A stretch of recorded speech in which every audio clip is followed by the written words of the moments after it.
Isang mapagpalang araw sa inyong lahat mga kapatid. Narito po tayong muli sa ating morning devotion, Grab Food for the Soul, our daily dose for the nourishment of our soul. Simulan po natin ang ating araw sa pagbubulay na makalakad tayo sa isang mapayapang pamumuhay. Ang pamagat po ng ating pagbubulayan sa umagang ito ay mga aral ng pagpapakumbaba. Ang ating batayang talata ay masusumpungan sa Filipos chapter 2 verses 5 to 8. Naway magkaroon kayo ng kaisipan na tulad ng kay Kristo Jesus. Kahit taglay niya ang kalikasan ng Diyos, hindi niya ipinagpilit ang manatiling kapantay ng Diyos. Sa halip, kusa niyang binitawan ang pagiging kapantay ng Diyos at namuhay na isang alipin.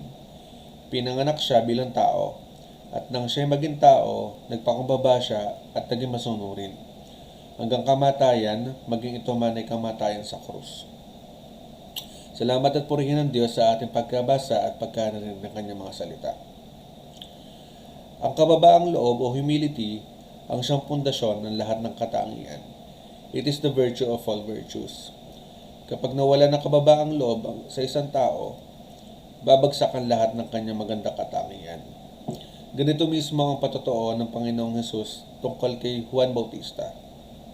Ayon sa Mateo chapter 11 verse 11, tandaan ninyo, Higit na dakila si Juan na tagapagbautismo kaysa sino mang isinilang sa daigdig.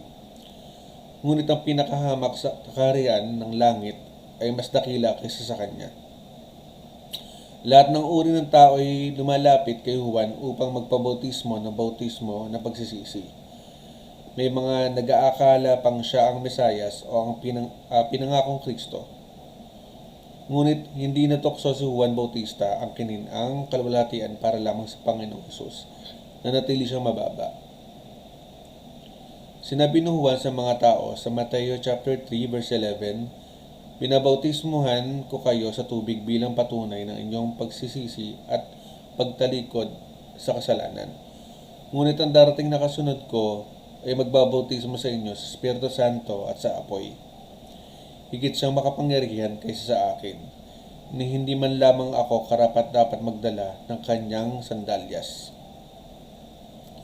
Nang lumapit ang Panginoong Hesus kay Juan Bautista upang magbautismo, ay tumanggi siya at sinabi sa Mateo chapter 3 verse 14, "Ngunit tinangka ni Juan, napigilan siya at sinabi, Ako po ang dapat magbautismo sa inyo. Bakit kayo nagbabautismo sa akin?" Kakaiba si Juan Bautista. Nanatili ang kanyang kababaang loob. Ang kanyang famous slogan ay ito, "Dapat siyang maitaas at ako naman ay maibaba." Ayon po yan sa Juan chapter 3 verse 30.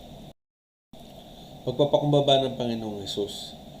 Nang tumanggi si Juan Bautista na bautismuhan ng Panginoong Hesus dahil nga wala siyang kasalanan dapat pagsisihan, sinabi niya sa Mateo chapter 3 verse 15, subalit sumagot si Hesus, "Hayaan mong ito ang mangyari ngayon, sapagkat ito ang nararapat natin gawin upang matupad ang kalooban ng Diyos."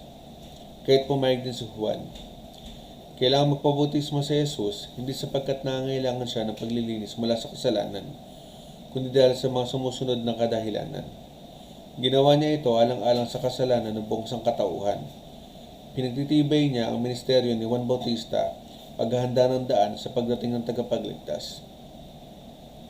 Sinisimulan na niya ang kanyang public ministry at sinasalang-alang niya ang mga tao nagsisisi ng kanilang kasalanan kaysa mapagmalaking mga pariseyong naniniwalang sila'y banal. Mayroon pa bang hihigit sa ginawang pagpapakumbaba ng Panginoong Hesus, ang Diyos na nagkatawang tao? Ang description ng Pilipos chapter 2 verses 6 to 11 sa ginawang pagpapakumbaba ng Panginoong Hesus na dapat maging kaisipan ng bawat Kristiyano. Kahit taglay niya ang kalikasan ng Diyos, hindi niya pinagpipilit ang manatiling kapantay ng Diyos. Sa halip, kusa niyang binitawan ang pagiging kapantay ng Diyos at namuhay na isang alipin. Ipinanganak siya bilang tao at nang siya maging tao, nagpakumbaba siya at naging masunuring hanggang kamatayan, maging ito man ay kamatayan sa krus. Dahil dito, siya'y lubusang itinaas ng Diyos at binigyan ng pangalang higit sa lahat ng pangalan. Sa gayon, sa pangalan ni Jesus, ay luluhod at magpupuri ang lahat na nasa langit, nasa lupa at nasa ilalim ng lupa. At ang lahat na magpapahayag na si Jesucristo ay Panginoon sa ikaluluwalhati ng Diyos Ama. Tunay na wala nang hihigit pa sa pinakita ng Panginoong Hesus sa kababaang loob na dapat nating maging panuntunan sa buhay. Patuloy nating idalangin sa Panginoon na bigyan tayong pusong mapagkumbaba upang ikaw at ako ay laging maitaas ang pangalan ng Panginoong Hesus. Tayo manalangin. Aming Panginoon, salamat po sa araw na ito, sa umagang ito. Tumay pagpalain niyo po kami sa buong araw. Pag-ingatan niyo po kami, lalo na po sa mga papasok sa kanilang trabaho, sa kanilang eskwelahan, sa kanilang pag-aaral. Naway gabay niyo po kami mula sa aming bahay hanggang patungo sa aming pupuntahan. Dinadalangin din po namin na lahat po ng tao na nakikinig, na may nararamdaman o karamdaman, naway hawakan niyo po sila, pagalingin niyo po sila, pagaanin niyo po nawa ang kanilang kalooban, Panginoon, sa lahat ng kanilang nararamdaman.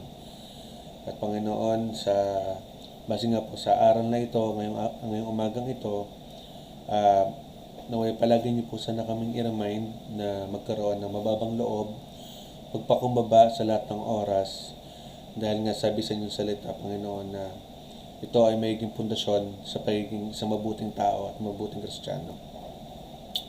Naway magamit po namin ito sa pang-araw-araw namin buhay. Ito po ang aming dalangin, Panginoon, sa matamis sa pangalan ni Jesus. Amen. Salamat po sa inyong pagsama sa pagbubulay-bulay ng salita ng Panginoon. A friendly reminder sa bawat isa sa atin, be Christ-like in your workplace today. Humayo at maglingkod.